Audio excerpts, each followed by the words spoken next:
Salut à tous, c'est Antoine, j'espère que vous allez bien. On se retrouve aujourd'hui pour une toute nouvelle vidéo. Je vous fais cette vidéo rapidement parce qu'à la base, je devais vous faire la vidéo sur les 99 livres du personnel MBA. J'avais prévu de la faire et tout ça, je l'avais tout enregistré. Je devais même enregistrer l'écran de PC et tout ça. La dernière fois, je n'avais pas très bien réussi, mais je m'y étais pris un peu à l'avance, donc j'avais pu régler le problème. Et là, j'ai eu un petit problème. Et en fait, quand j'ai enregistré l'écran de PC, j'ai du mal paramétrer quelque chose et ça n'a pas enregistré ce que je voulais, ça a enregistré une autre fenêtre plutôt que le diaporama que je vous avais fait. Donc en gros, si vous suivez bien jusqu'au bout, j'ai subi un échec. Et j'ai subi un échec et je vais vous apprendre un peu, je vais vous expliquer sur moi ma façon de voir l'échec. Est-ce qu'il faut voir l'échec d'un mauvais œil ou d'un œil plutôt bon ? Bah selon moi, je pense que vous le savez déjà, si vous connaissez un peu cette chaîne, si vous connaissez un peu ma façon de penser, que vous allez apprendre à connaître au fur et à mesure, pour moi, l'échec n'est pas à voir d'un mauvais œil. Au contraire, là, j'ai échoué sur l'enregistrement de l'écran. Qu'est-ce que ça m'apprend ? Ça m'apprend que j'ai mal paramétré le logiciel. Bah la prochaine fois, je connais mon erreur, j'ai retenu mon erreur, je sais que je ne vais plus faire cette erreur. Et l'échec, ça va vous apprendre ça. Dès que vous allez faire une erreur, vous allez vous dire j'ai fait une erreur. Attention, j'ai subi un échec, j'ai fait une erreur.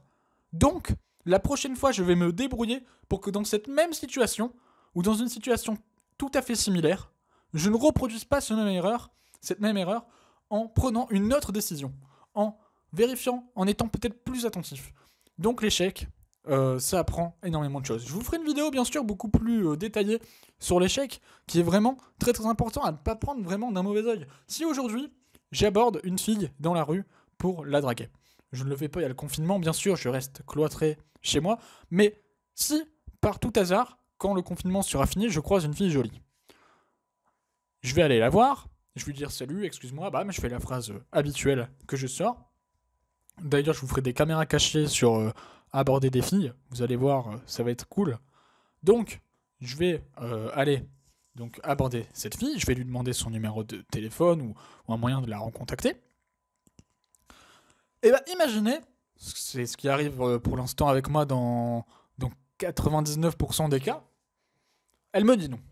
C'est un échec en soi. En soi, on peut voir ça comme un échec. Je pourrais me dire, bah j'ai échoué, c'est bon, j'abandonne. J'arrête. Mais moi, je vois pas ça comme ça. Et vous devez pas voir les choses comme ça. Je pense que si vous échouez, donc là, j'ai échoué sur le fait d'aller aborder une fille. Elle m'a pas donné son numéro.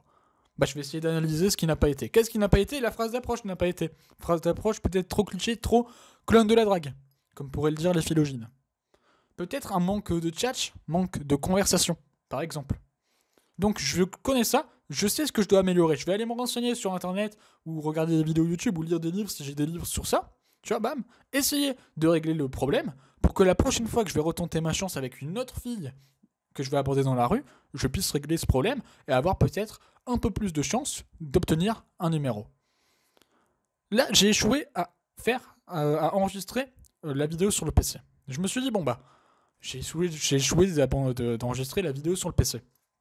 Qu'est-ce que j'aurais pu me dire ? J'aurais pu dire, bon bah c'est bon, j'arrête, il est trop tard, il est 18h, j'arrête, je vais pas faire de vidéo, j'abandonne le défi d'une vidéo par jour pendant 1 an.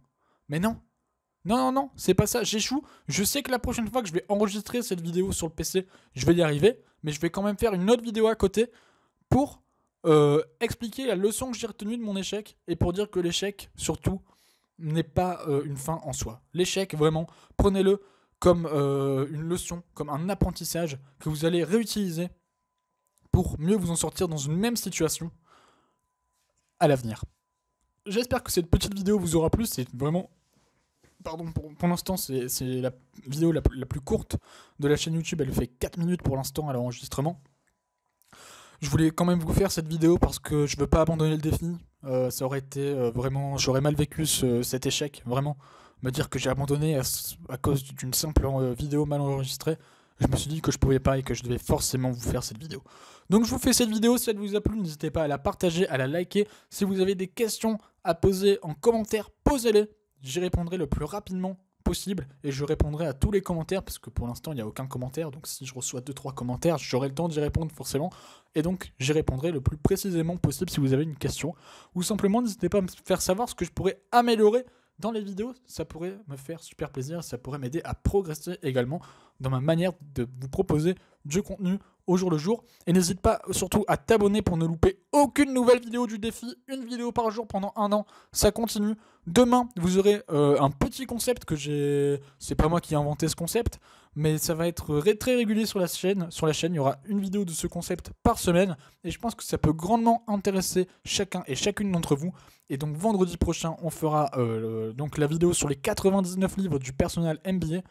Et dans 2 semaines, on fera la vidéo sur les 49 questions pour améliorer vos résultats dans votre vie personnelle et professionnelle. Ça peut également vous intéresser.